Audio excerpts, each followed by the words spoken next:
So we just came in from playing outside, but I wanted to show you, this is also something that we think is very important that you do from the time that your puppy is a puppy.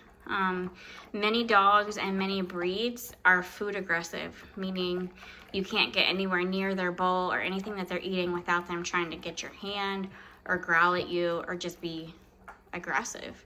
So this is something that we've worked with Simba from the time, let me see, time he was a puppy. Like, I can put my whole hand, he's gonna keep eating. My hand is literally right here. And this is something like I said, we did this with him from the time we brought him home. So it's a good idea. If you have a dog, I told my husband, I have a funny suspicion that Nyla strikes me as possibly being food aggressive, guys. She's got such a spicy personality. I could be completely wrong. You know, we're still in the process of getting to know her a little bit, but in the case that they are food aggressive as a puppy, it's important to just yank them up on the like back here. We can't do this with Simba, you know, you don't do this with a grown dog, but you just yank them up back here and just yank her up and let her know, you're not gonna do that.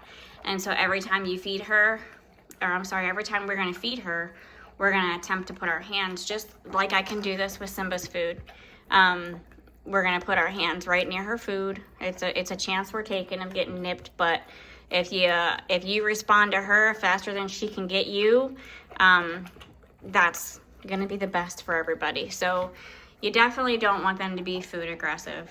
That can potentially cause big problems later down the line. So especially if you're somebody that's considering having multiple dogs, if you have small children, if you have other animals or pets in the home, you know, you don't want a food aggressive dog. So I just wanted to share that with you guys real quick. He's really fantastic about that. But again, you know, you whatever you put into it is what you're gonna get out of your animals. And that's not even just dogs. I feel like that's across the board with all pets. You gotta nip these things in the bud and really think about how you're training them or what you're allowing.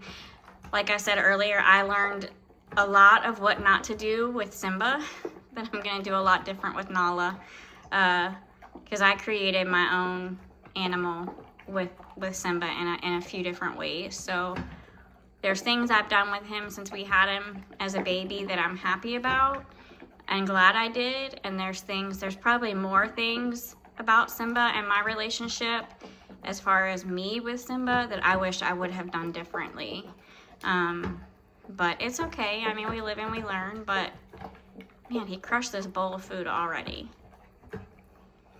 But yeah, I just wanted to share that with you guys in terms of food aggressive dogs. All right, take care, guys. Love your animals.